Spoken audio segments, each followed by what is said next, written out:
What's up, you guys? Welcome to my channel. Thank you so much for clicking on this video. If you're new here, welcome. And if you're a returning subscriber, thank you so much for coming back. In today's video, I'm going to be talking about vulnerability and why I believe that it is so important that we choose vulnerability. I would like to start this video off by sharing a quote with you guys that I came across the other day. It was written by the author Don Luis Miguel, and he says, "What we call education is nothing but domestication of the human being." So, since we were this tiny, we began to learn what was good and what was bad. And with this came the dynamic of punishment versus reward. From a very young age, we were taught what we could do that would bring about a positive response and what we could do that would bring about a negative response. Maybe at a young age, maybe 5 years old, let's say, you're outside playing with your neighbors and you take off your pants because pants are annoying and you want to run freely. But your parents don't agree with this, so they take you inside. Maybe they give you a spanking, maybe they put you in timeout. You begin to decipher what is viewed as good and what is viewed as bad, and we start to be like, okay, so, okay, like, I have to do this in order to receive a reward.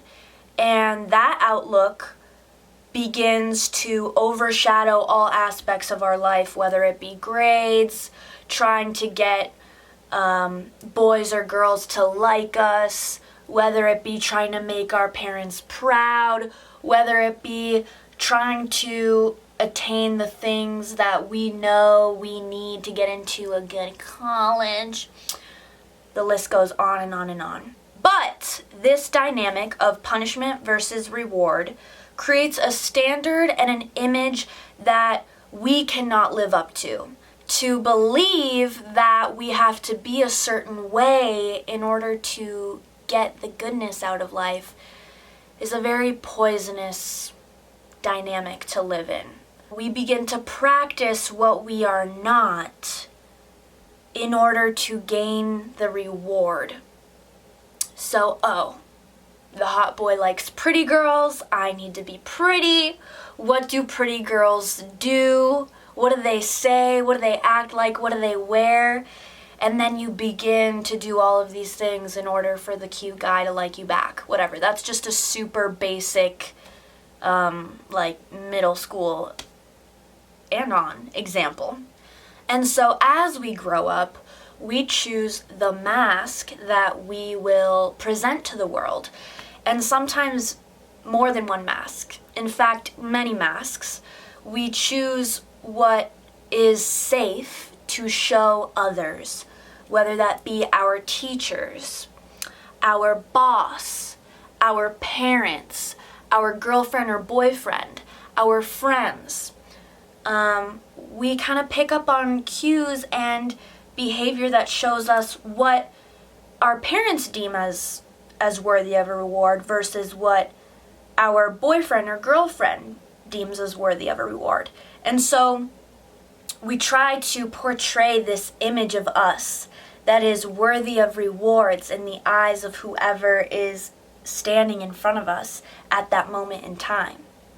We want others to believe what we want them to believe about us in order to get that reward.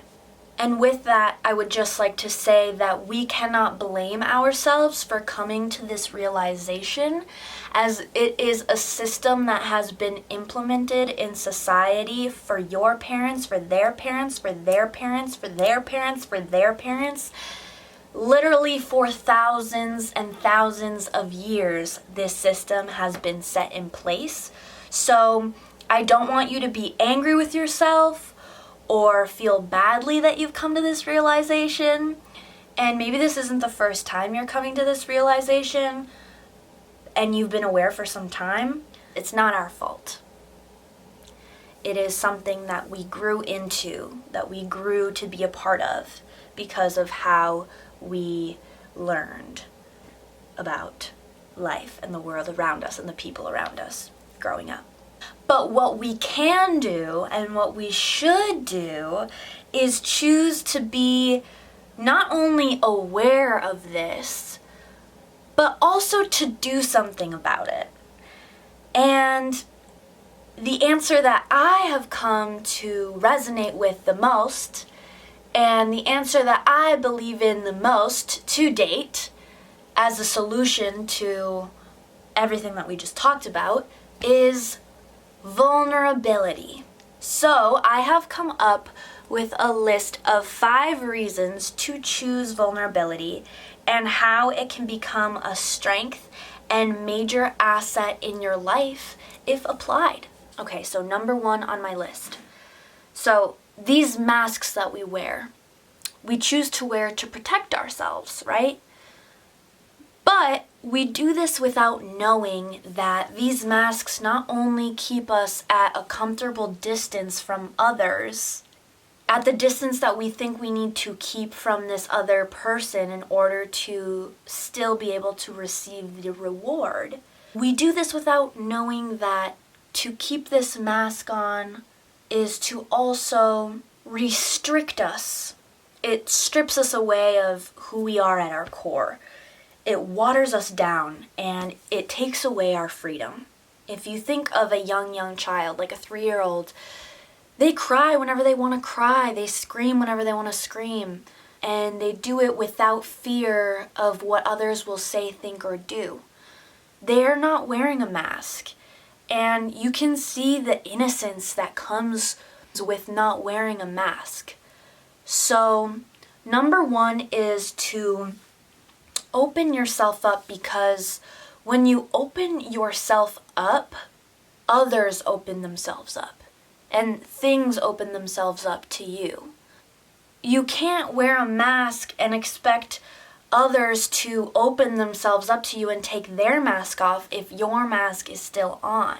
So when applying to a job, for example, let's say you have no idea how to do this job and you've never worked at a place like this before, but you're so passionate about the idea and you really want this to become your new career.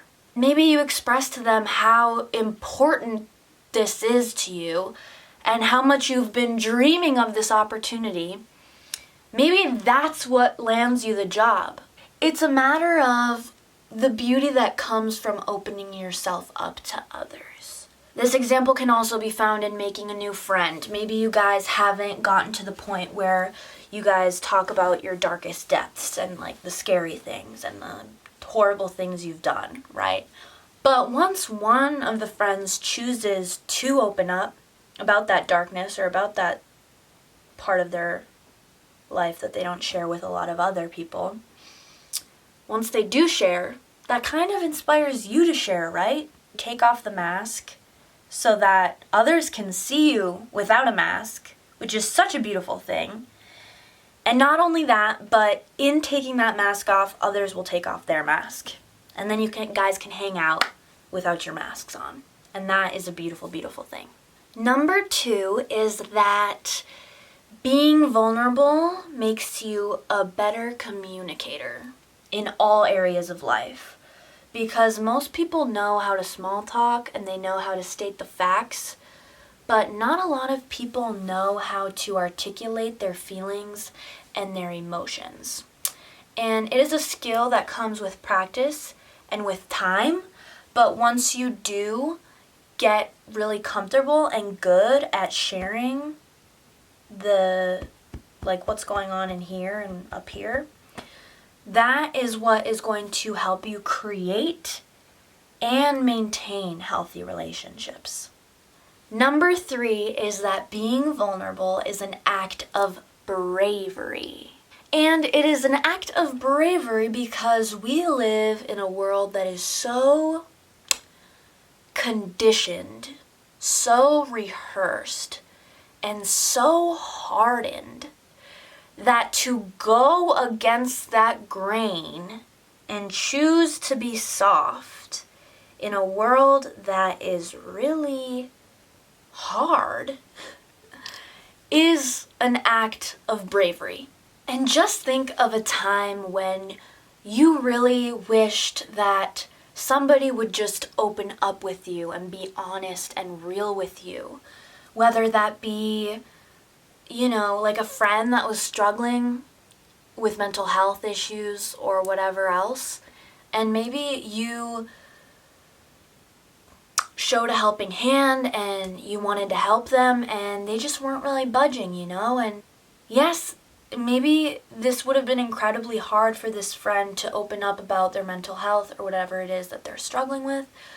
But think of the goodness that could have came from them choosing to ask for help, Or just think of all the times that could have been saved from playing mind games if someone just chose to be brave with you and chose to be honest and vulnerable and upfront with you.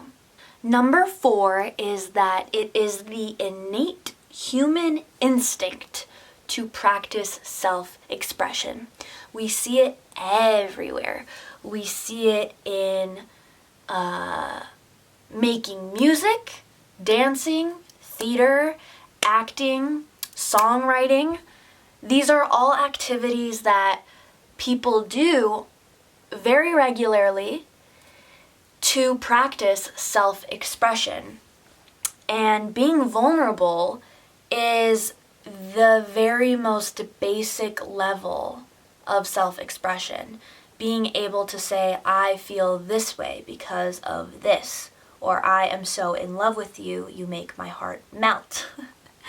That is the most basic, primal, instinctive way to be as a human at our core, despite the conditioning and the punishment-reward dynamic that has been set in place for thousands and thousands and thousands of years.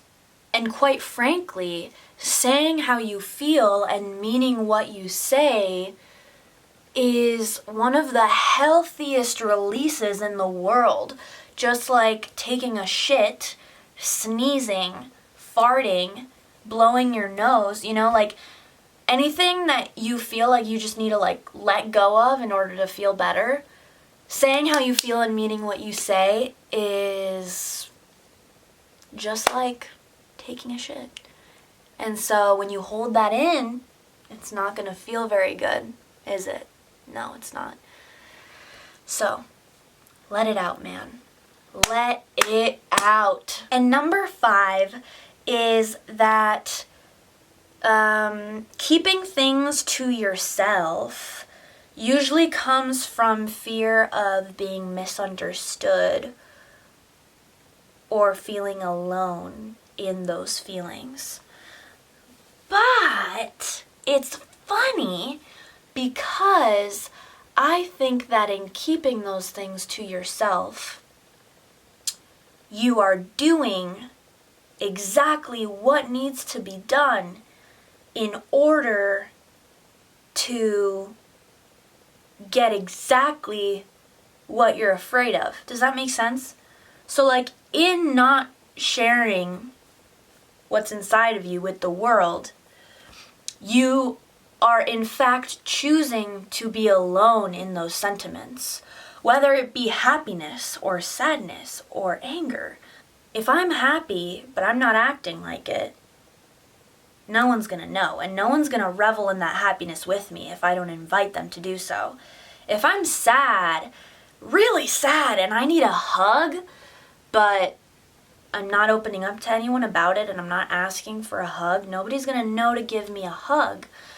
And I find that in the moments where I was truly raw, vulnerable, genuine, authentic to my very core, are the moments in which I felt less alone, because in expressing those so very human feelings of mine, I found that others did in fact understand me and that I wasn't alone in those feelings, because they shared with me that they also have felt that way, or that they also feel that way. So in sharing, I didn't have to take on those feelings all alone, because I knew that I shared those feelings and emotions with other people around the world. And in fact, one of them was sitting right in front of me. And that in itself was so special, because it makes you feel like you belong. Like you belong to the human experience, and like what you feel and the emotions that you hold within you aren't that of this rare, complex, far out world. They exist within each of us, within you and within me, and when we get together to unravel those truths, we find that we are the same but different. That's something to celebrate. I hope that this video served as a tool and as a mirror to better navigate your vulnerabilities in this world, and I hope that after watching this video, you're maybe considering telling that person how you feel, asking your mom for a hug, texting that person, hey, you owe me a fucking apology, you dick. I'm kidding. No, but in all seriousness, I really hope that you choose to live your life not being afraid of being vulnerable, because vulnerability is such a beautiful thing, and we need more people in this world that are unafraid to show up in the world as they truly are. If you think that this video would benefit somebody that you love, consider sending it to them, and like this video if it was helpful, and if it reached you, if it kind of tugged on your heartstrings, or you were like, oh, I see myself in there somewhere. I would really like to know if this was a helpful video for you guys. Leave a comment down below about a time that you chose to show your heart to someone. Rip it out of your chest, put it on a platter, and deliver it, signed and sealed. Pow! I would love to hear a story about a time where you showed yourself and someone met you halfway. Or maybe they weren't strong enough to meet you there, but maybe you did it. And that is an act of bravery. So, thank you guys so much for listening to me. Thank you so much for watching. I love you all. Have a glorious day. I'll see you next time. Mwah.